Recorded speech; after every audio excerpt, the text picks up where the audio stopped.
Hi everyone, welcome to lecture 21 of CS285. Today we're going to talk about transfer and multitask learning.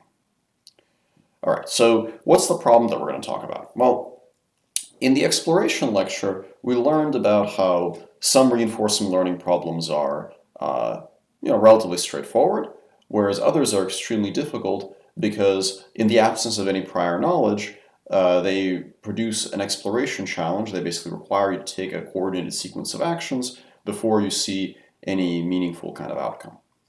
And we discussed how the reason that a lot of these problems are difficult for reinforcement learning methods is because, unlike us, who have reasonable prior beliefs about what the skull and the key and the door mean in Montezuma's Revenge, these algorithms have to figure that all out from scratch. So, as we discussed in the exploration lecture in the Montezuma's Revenge game, the rewards don't really provide sort of a trail of breadcrumbs to the correct solution. You get some reward for the keys, some reward for opening the door. Getting killed by the skull is bad, but you don't get a negative reward for it. So we know what to do because we understand what all these visuals mean, but the algorithm doesn't. So in this lecture, we'll discuss a different kind of approach to tackle this by actually trying to provide our algorithms with additional prior knowledge from past experience in other structurally related tasks. So we know that keys open doors, we know that ladders can be climbed, and so on. And prior understanding of problem structure can help us solve complex tasks very, very quickly. So can reinforcement learning algorithms use prior knowledge from other tasks in the same way that we do? So, for example, could you have an algorithm that is better at learning to play Montezuma's Revenge by watching, let's say, an Indiana Jones movie? And of course, that might be a slightly extravagant example, but more modest versions of this basic principle are indeed possible with transfer learning methods. So if we've solved prior tasks, we might acquire useful knowledge that can then be used to help us solve new downstream tasks. But there are a few questions we have to answer in devising these kinds of algorithms, and they're fairly big questions. So the first question is, how is this prior knowledge stored? Or what does it even mean to have prior knowledge? So you could, for example, transfer something about queue functions. Queue functions are good because they tell us which actions or states are desirable. So you could imagine that the notion of desirability might transfer from the Indiana Jones movie to Montezuma's Revenge. Maybe you see that Indiana Jones is running away from rolling boulders, and therefore figure out that things that roll around and look dangerous and heavy are good to stay away from, even if in the new setting in Montezuma's Revenge you might not understand exactly why. You could try to transfer the policy. The policy tells you which actions are potentially useful. So if you saw that in some other video games, policies would often go and pick up keys, you might decide to go and pick up the key in Montezuma's Revenge as well, because that's what the policy does. And some actions are never useful. So in some cases, transferring a policy is better, not because the transferred policy does only good things, but actually because it's better at avoiding the really useless things. And we'll see an example of that later when we talk about locomotion. So if you have some new locomotion task you want to solve, falling is pretty much never useful for locomotion. So if you just have a policy that goes to random places without falling, that can be really, really useful for transfer. You could also imagine transferring models. Transferring models is particularly appealing because a model essentially represents the rules, the laws of physics that govern the world, and you might have the same rules in multiple different environments, or even more simply, you might have the same rules for multiple different tasks in the same environment. So if you're transferring to a different reward function in the same environment, a model is a very attractive way to do that. And perhaps more subtle, but actually quite common, is the idea of transferring features or hidden representations.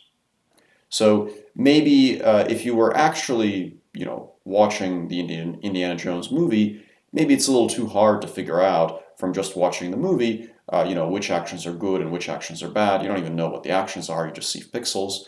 But you could figure out visual features from those pixels by maybe solving a different visual perception task, and those features could be useful for then localizing keys and skulls and things like that. Maybe not in this example, because obviously the visuals in the movie are very different from the visuals in the game, but if this was like a photorealistic game, you could imagine that could be very useful. So we have to make some choices, and that's one of the choices we have to make. And actually the features or hidden states option, even though it might seem like the kind of the more peculiar one of the bunch, is one of the most common ways of doing transfer. Now, as an aside, just to kind of hammer in this point about hidden states and features a little more, there's a really nice kind of visualization here, which I borrowed from a paper by Evan Schellhammer called Loss is Its Own Reward, which analyzes the importance of features and representations, in this case for learning Atari games. So the experiment that Evan ran here is he trained up a model for each of these games with Q-learning. And then what he did is he cut off the last layers of the model, the fully connected layers, and left just the convolutional layers. So intuitively, you can think of this as retaining the features from a fully trained Q function, but not the actual top layers, which represent the Q values themselves, just the convolutional features. And then the red line shows what happens when you use that as an initialization. Now, in some ways, you might say it's kind of obvious that if you initialize your conv layers with well-trained features, you'll get some good result. But it does, I think, actually illustrate that there is a representational bottleneck in many of these tasks, meaning that the algorithm doesn't just have to figure out how to solve the task, it has to figure out good visual representations, and that itself takes time. And when you have good visual representations, training is much more rapid. So this is perhaps some suggestive evidence that if we can transfer good representations from other domains, we can greatly accelerate reinforcement learning. Okay, so let's talk about some definitions and terminology. So transfer learning refers to using experience from one task or set of tasks for faster learning and better performance on a new task. And there are many variants on this formulation, so you could use one task, one green task for training and then transfer to one red task, or you could train on many different tasks and then transfer to a new similar task. So those are all reasonable options.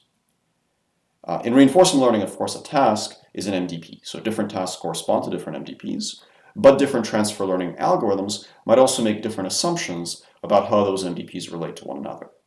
Of course, they have to relate to one another somehow. If the MDPs are just totally different, then transfer is unlikely. So if you learn how to play Breakout, and then you want to transfer your experience on Breakout to like algorithmic stock trading, that might not work so well because those MDPs are pretty much completely unrelated.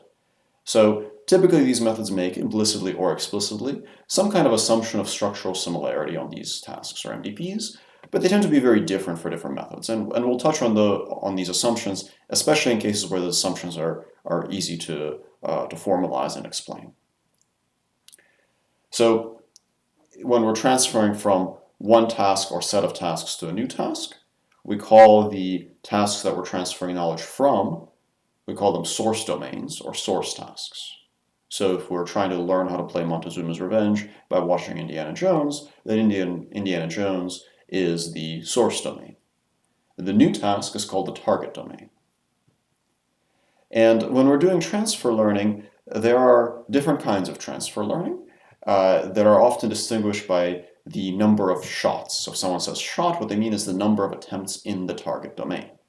So you train for quite a while in the source domain. Typically, when you're talking about transfer learning, you're not so concerned about how long it takes to train on the source domains. What you really care about is how much you accelerate learning in the target domains. And that's what shot refers to. So if someone says, I have a zero-shot transfer learning algorithm, zero shot is kind of not really transfer learning, just saying like, run the thing in the target domain and see if it does well. So without any additional training in the target domain. One shot refers to trying the task once in the target domain. And then few shot means try it like a few times.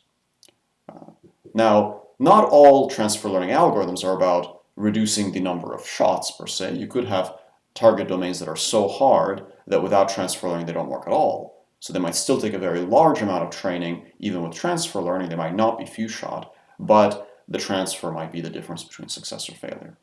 However, if you hear terms like zero shot, one shot, or few shot, hopefully this explains to you what is meant by that. Okay, so how can we frame transfer learning problems? Well, we'll discuss a number of different formulations. In the first section, I'll talk about forward transfer, which refers to the setting where you train on one task and then transfer to one new task. So there is one source domain and one target domain. I'll talk about transferring visual representations and how domain adaptation algorithms inspired by techniques in computer vision can actually be used in reinforcement learning settings. I'll talk about more RL-specific domain adaptation techniques that actually account for differences in dynamics and things like that. And then I'll talk about randomization and how that can facilitate forward transfer. Then I'll have a discussion about multitask transfer, where we train on many different tasks, and then either aim to accelerate the training of all those tasks, or furthermore aim to accelerate the acquisition of a new task through multitask training. I'll talk about sharing representations and layers across tasks in multitask learning. I'll talk about contextual policies, some of the optimization challenges for multitask learning, and some algorithms that can mitigate those optimization challenges. And then if I have time, I'm not sure if this will be in today's lecture or the next lecture, I'll also discuss transfer models and value functions. I'll talk about how model-based RL can be a really good mechanism for transfer, and I'll briefly discuss something called successor features, which are a way to transfer elements of value functions. That said, there's no single solution to transfer learning. Transfer learning is very much an open area. It's also a very large area with a broad range of different algorithms operating under a broad range of different assumptions. So as over the course of today's lecture, I'll try to explain those assumptions a little bit, and especially in places where they differ. But keep in mind that there's no single solution, that even though we call all of this transfer learning, there are many different types of transfer learning methods that really address somewhat different problem settings, somewhat different assumptions, and so on. And a lot of the discussion in this lecture will really be kind of a survey of recent research papers from the last 3 or 4 years, rather than a very prescriptive kind of discussion of like, here are the methods that you should use. So keep that in mind, that this is very much open-ended, and I'll just tell you about kind of some of the ideas that seem to be effective in the world of transfer learning, rather than necessarily offering you a single recipe that will accomplish transfer learning in every setting.